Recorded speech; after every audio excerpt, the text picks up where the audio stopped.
Assalamualaikum warahmatullahi wabarakatuh. Halo teman-teman. Perkenalkan, kami dari kelompok 6 terdiri dari saya Misbahul Jannah. Saya Hadijah. Saya Askia Dwi Rahma. saya Normayada. Saya Aisyatul Fauzia. Saya Herliana. Baiklah teman-teman, pada video kali ini kami akan membahas mengenai buku yang kami tulis, yaitu dengan judul Pendidikan dan Parenting pada Generasi Alpha. Selamat menyaksikan. Buku Generasi Alpha atau Education and Parenting in the Alpha Generation. Ini adalah buku tentang pendidikan dan parenting pada generasi Alpha yang merupakan karya akademik dengan jumlah 95 halaman yang ditulis oleh mahasiswi STIQ Raha Amuntai, program studi pendidikan guru Madrasah Ibtidaiyah semester 1. Nama penulis buku ini yaitu Aisyatul Fauzia, Askia Dwi Rahma, Hadizah, Herliana, Misbahul Jannah, dan Normayada. Buku ini disusun untuk memenuhi tugas dari Ibu Hardianti Rahmah MPSI yang membahas tentang tantangan serta strategi dalam mendidik generasi Alpha, yaitu generasi yang tumbuh di era digital. Buku ini ditulis dalam ukuran 17,6 cm dikali 25 cm. Buku ini memiliki format yang nyaman untuk dibaca, dengan ukuran yang pas dan isi yang relevan. Sehingga buku pendidikan dan parenting pada generasi Alpha ini sangat informatif dan cocok untuk orang tua, pendidik, atau siapa saja yang ingin memahami generasi Alpha lebih dalam. Buku ini tidak hanya menjelaskan mengenai karakteristik generasi Alpha, tetapi juga menawarkan panduan praktis untuk menghadapi tantangannya di era digital. Jadi buku ini sangat direkomendasikan untuk pembaca yang ingin mendampingi generasi Alpha agar tumbuh menjadi individu yang cerdas, kreatif, dan bijak di dalam memanfaatkan teknologi. Oke teman-teman, kita akan membahas mengenai isi buku dari generasi Alpha ini.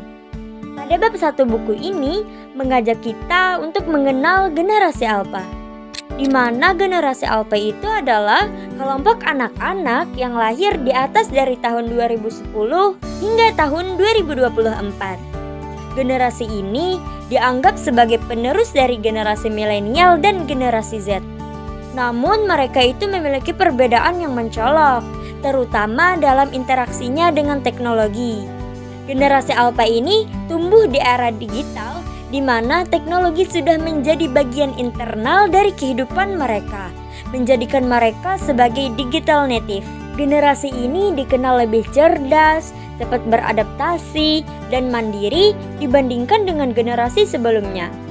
Namun juga menghadapi tantangan yang tidak ringan pada generasi ini, di mana dalam aspek perkembangan fisik, generasi Alpha itu menghadapi gangguan risiko seperti obesitas, gangguan tidur, dan penurunan kemampuan berbahasa mereka akibat penggunaan teknologi yang berlebihan.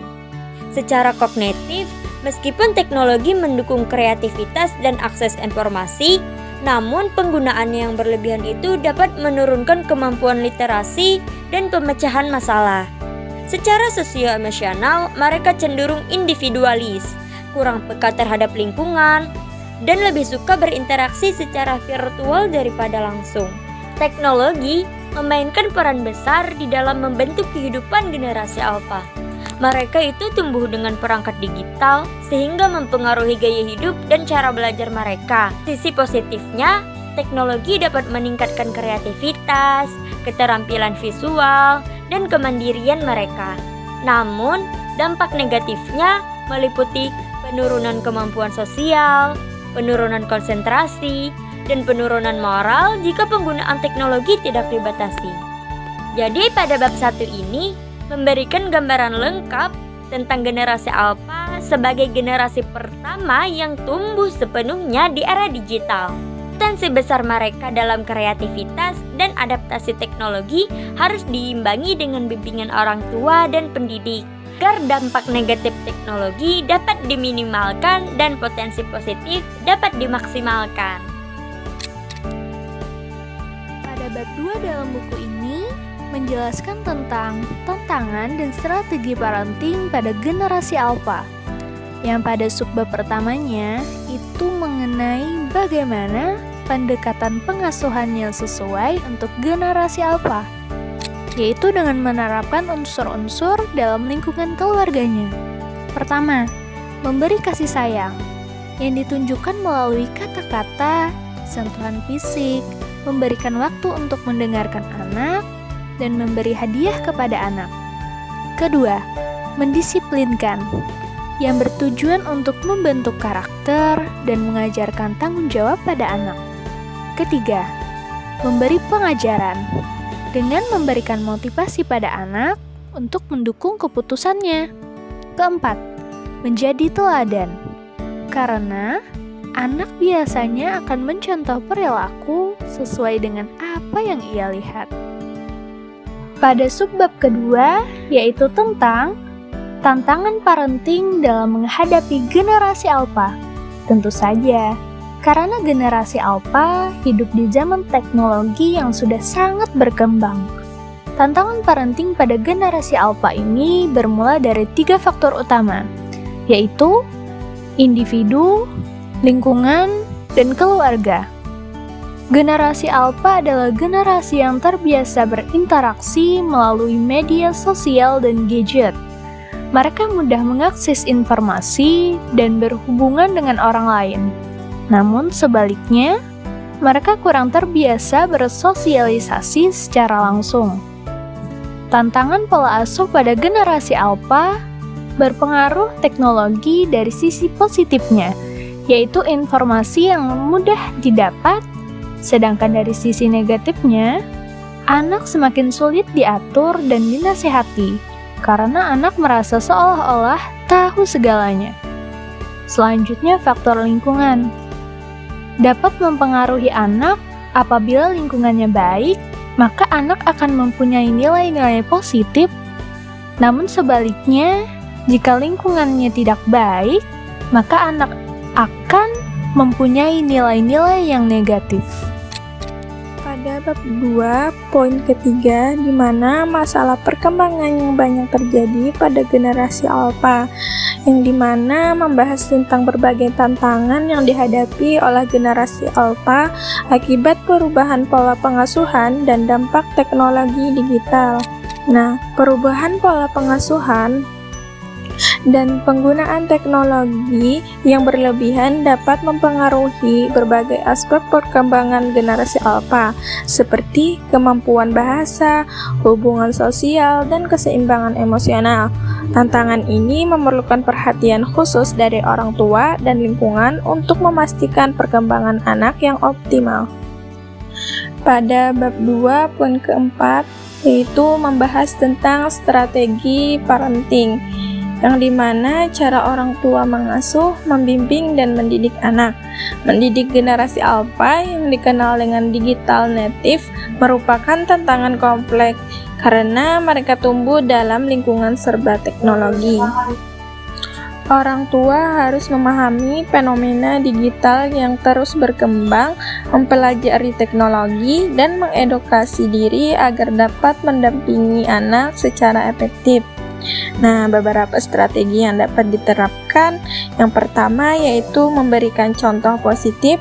Orang tua harus mencontohkan perilaku dan cara berpikir yang baik.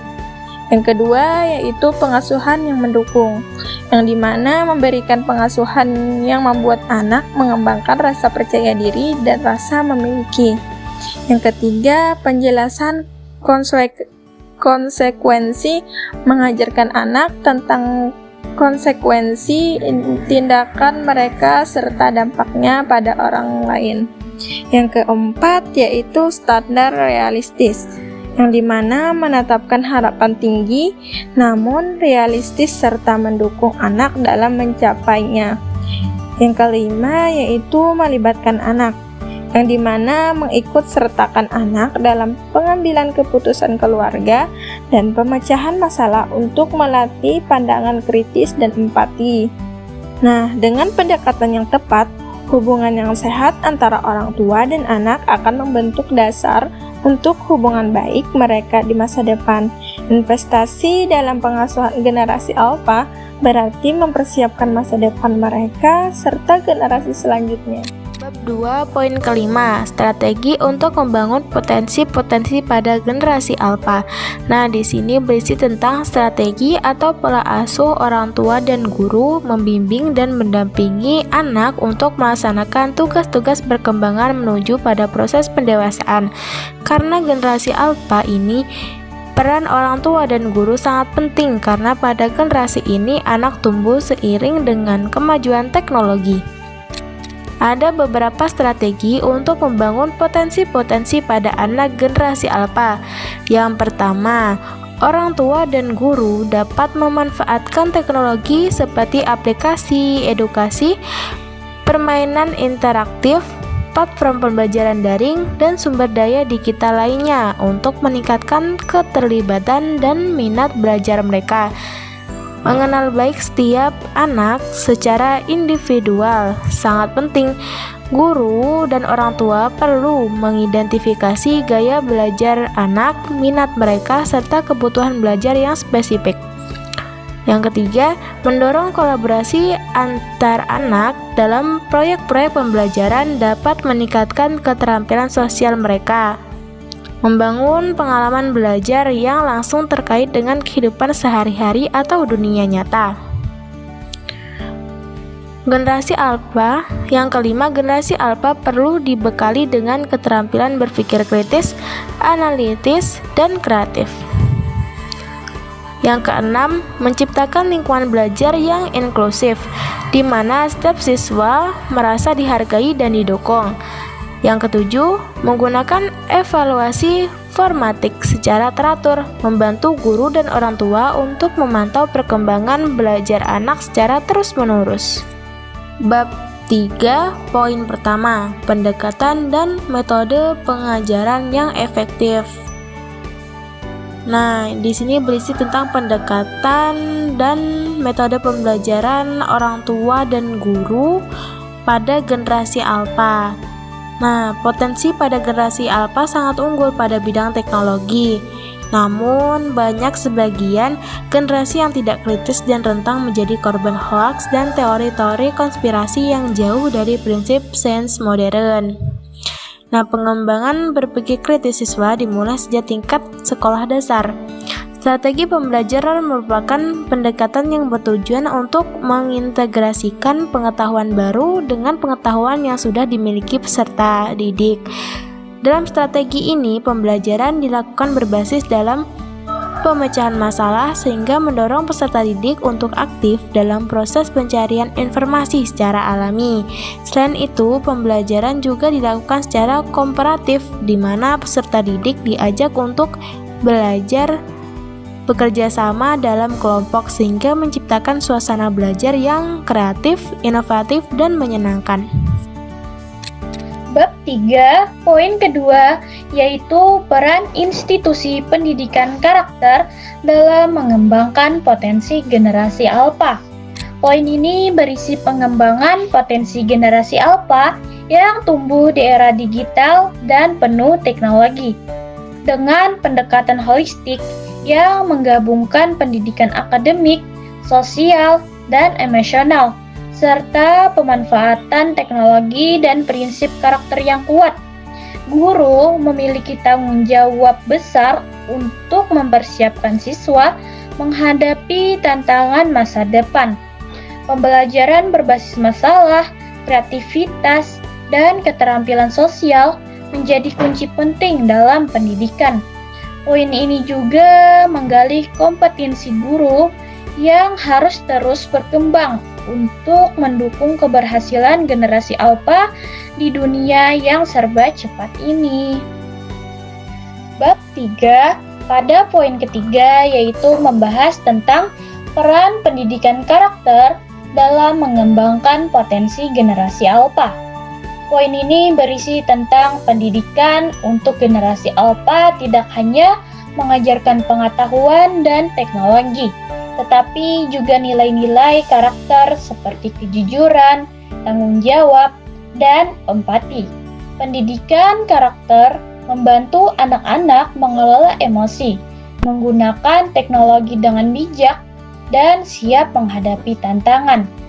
Kejujuran dan integritas membantu anak membangun hubungan yang baik, sementara tanggung jawab mengajarkan mereka untuk menyelesaikan tugas dan berkontribusi positif. Empati mengajarkan mereka untuk memahami orang lain dan bekerja sama, sementara keterampilan itu mengelola emosi penting untuk interaksi sosial yang sehat. Dengan pendidikan karakter yang baik, generasi alfa dapat tumbuh menjadi individu yang cerdas, bijaksana, dan siap beradaptasi di dunia yang semakin kompleks. Baik, di bab keempat buku ini menjelaskan tentang problem pembentukan karakter dan sosioemosional. Nah, strategi pembentukan karakter positif pada generasi alfa, yaitu terdapat strategi di sekolah, yang mana strategi di sekolah ini terdapat yang pertama, strategi pemahaman, bimbingan guru untuk memahami nilai-nilai moral. Yang kedua, strategi pembiasaan, membiasakan kegiatan positif seperti salam pagi dan pembelajaran Al-Quran.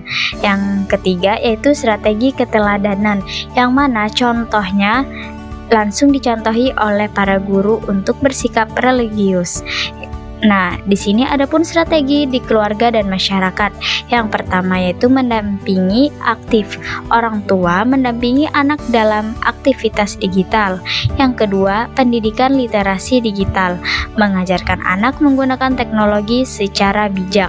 Yang ketiga, penanaman nilai moral dan etika, menanamkan nilai-nilai seperti empati dan bertanggung jawab. Yang keempat, memberi ruang untuk rileks diri, mendorong anak merenungkan pengalaman. Yang kelima, mendorong interaksi sosial di dunia nyata, yaitu mengatur waktu bebas gadget. Yang keenam, menetapkan batasan yang sehat, mengatur waktu, layar, dan konten yang diakses. Materi selanjutnya yaitu tentang strategi pembentukan sosioemosional positif pada anak. Nah, adapun faktor yang memengaruhi perkembangan sosioemosional, yang pertama, lingkungan keluarga, yang kedua, lingkungan sekolah, yang ketiga, lingkungan tempat tinggal, yang keempat, keadaan individu, yang kelima, konflik-konflik dalam proses perkembangan. Nah, adapun strategi mengembangkan emosi positif, yang pertama, interaksi hangat dan pengaturan lingkungan yang memadai. Yang kedua, perhatian dan kasih sayang. Dan yang ketiga, mengajarkan nilai-nilai positif seperti kejujuran, kerja keras, empati, dan kerjasama. Yang keempat, memberikan contoh perilaku baik. Yang kelima, menciptakan lingkungan positif dan aman. Nah, manfaatnya mengembangkan emosi positif itu antara lain yang pertama, meningkatkan kesejahteraan dan kebahagiaan. Yang kedua, membantu menghadapi stres dan ketidakpastian. Yang ketiga, meningkatkan perkembangan sosial dan emosional. Yang keempat, membangun rasa percaya diri yang kuat. Sekian video dari kami, semoga bermanfaat. Jangan lupa like,